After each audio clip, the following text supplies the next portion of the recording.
আসসালামু আলাইকুম দর্শক শ্রোতা সকলে কেমন আছেন আপনার? আশা করি সকলেই ভালো আছেন।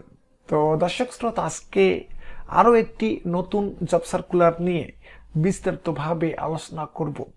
তো দর্শক শ্রোতা, এবার সিএসএস এনজিও থেকে চাকরির বিশাল নিয়োগ বিজ্ঞপ্তি প্রকাশ করা হয়েছে। সিএসএস এনজিওতে প্রায় 200 জনকে নিয়োগ করবে তারা। তো এই নতুন নিয়োগ বিজ্ঞপ্তিতে চাকরির আবেদন করতে গেলে শিক্ষাগত যোগ্যতা বা অভিজ্ঞতা কতটুকু প্রয়োজন পড়বে, কিভাবে চাকরির আবেদন করতে হবে, কারা কারা চাকরির আবেদন করতে পারবেন, এ টু জেড বিষয়বস্তুগুলো নিয়ে সংক্ষেপে আলোচনা করব। আশা করি আজকের এই গুরুত্বপূর্ণ ভিডিওটি শুরু থেকে শেষ পর্যন্ত দেখবেন। বিশেষ করে চাকরি করতে যারা আগ্রহী পদপ্রার্থী রয়েছেন তাদের জন্য আজকের ভিডিও ক্লিপটি মোস্ট ইম্পর্টেন্ট। তো দর্শক শ্রোতা, আমাদের এই ভিডিওগুলো যদি ফেসবুক পেজ থেকে আপনারা দেখে থাকেন, আমাদের পেজটিকে ফলো দিয়ে রাখবেন। আর যদি ইউটিউব চ্যানেল থেকে ভিডিওগুলো দেখে থাকেন, আমাদের চ্যানেলটিকে সাবস্ক্রাইব করে পাশে থাকা বেল বাটনটি অন করে রাখবেন, যাতে পরবর্তী ভিডিও নোটিফিকেশনগুলো কোনো ক্রমেই মিস না হয়ে যায়। তো দর্শক শ্রোতা, আমাদের ডিসপ্লের দিকে তাকালে বুঝতে পারবেন সিএসএস সংস্থায় নিয়োগ বিজ্ঞপ্তি। এখানে বলা হচ্ছে সিএসএস একটি জনকল্যাণ ব্রতী স্বেচ্ছাসেবী সংস্থা। 1972 সাল থেকে বাংলাদেশের প্রত্যন্ত অঞ্চলে বিভিন্ন উন্নয়নমূলক কার্যক্রম পরিচালনা করে আসছে। এখানে তাদের এমআরএ সনদ নাম্বার তারা মেনশন করেছে। তো এখানে পদের নাম দেখুন, লোন অফিসার, 1 নম্বর পদ লোন অফিসার। শিক্ষাগত যোগ্যতা চাচ্ছে স্নাতক বা স্নাতকোত্তর পাস। কর্মস্থল বাংলাদেশের যে কোনো কর্ম এলাকা। চাকরির ধরন নিয়মিত। পদ সংখ্যা মোট 200 জনকে নিয়োগ করবে তারা। বয়স সর্বোচ্চ 39 বছর। বেতন আপনাদের সর্বসাকুল্যে চাকরির অস্থায়ী অবস্থায় বেতন 23,080 টাকা হইতে 25,000 টাকা পর্যন্ত, এবং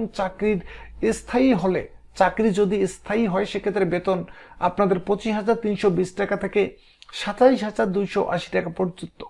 এখানে কাজের সংক্ষিপ্ত বিবরণ উল্লেখ করা হয়েছে। এখানে বলা হচ্ছে জরিপের মাধ্যমে সদস্য ভর্তি, দল গঠন, ঋণ বিতরণ, নির্ধারিত সময়ে ঋণের কিস্তি ও সঞ্চয় আদায়।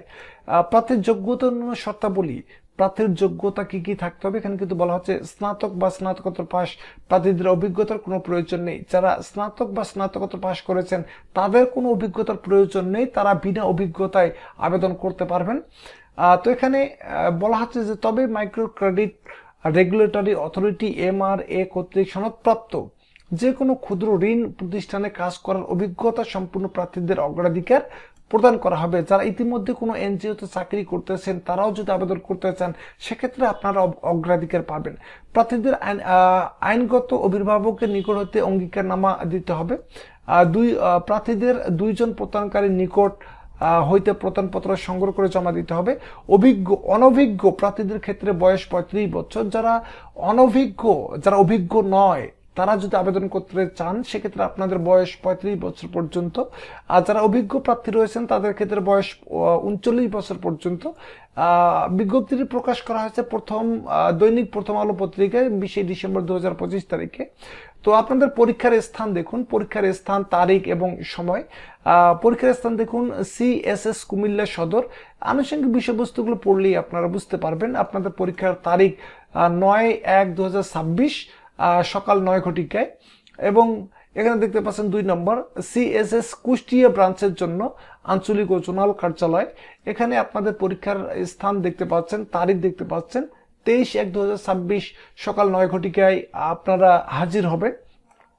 এবং 3 নম্বর ক্যাটাগরিটি দেখতে পাচ্ছেন সিএসএস সারুলিয়া ব্রাঞ্চের জন্য তারিখ এখানে নির্ধারণ করা হয়েছে 30/1/2026 সকাল 9 ঘটিকায় আপনারা হাজির হবেন। তো এখানে আরো কিছু গুরুত্বপূর্ণ ইনস্ট্রাকশন তারা উল্লেখ করেছে। এখানে বলা হচ্ছে যে আগ্রহী প্রার্থীদেরকে পরিচালক HRM and PMEL বরাবর আবেদন করতে হবে। জীবন বৃত্তান্ত ও আবেদনপত্রের সাথে 2 কপি পাসপোর্ট সাইজের রঙিন ছবি, জাতীয় পরিচয়পত্র, শিক্ষাগত যোগ্যতা সনদপত্র। যারা ইতিমধ্যে আবেদন করেছেন বা যারা আবেদনগুলো করেন তারা কিন্তু এই বিষয়গুলো ভালোভাবেই জানেন। তো সেই অনুপাতে আপনারা চাকরি আবেদনটি কমপ্লিট করবেন। তো এখানে বলা হচ্ছে যে আবেদনপত্র অবশ্যই প্রার্থীর সচল মোবাইল নাম্বার এবং ইমেল অ্যাড্রেস উল্লেখ করতে হবে। আবেদনপত্রে অবশ্যই আপনাদের মোবাইল নাম্বার, সক্রিয় মোবাইল নাম্বার বা সচল মোবাইল নাম্বার এবং ইমেল অ্যাড্রেস আপনারা উল্লেখ করবেন। তো এখানে আপনাদের সুযোগ সুবিধার কথা তারা উল্লেখ করেছে, আপনারা কি কি সুযোগ সুবিধা প্রাপ্য হবেন এখানে কিন্তু বিস্তারিতভাবে তারা উল্লেখ করেছে। তো এই বিষয়বস্তুগুলো সার্কুলার বিজ্ঞপ্তিটি ডাউনলোড করে নিয়ে বিস্তারিতভাবে আপনারা একটু পড়বেন, বুঝবেন, তারপরে নির্ভুল আবেদন আপনারা সাবমিট করবেন। তো আজকে পর্যন্ত সকলে ভালো থাকবেন, সুস্থ থাকবেন, আল্লাহ হাফেজ।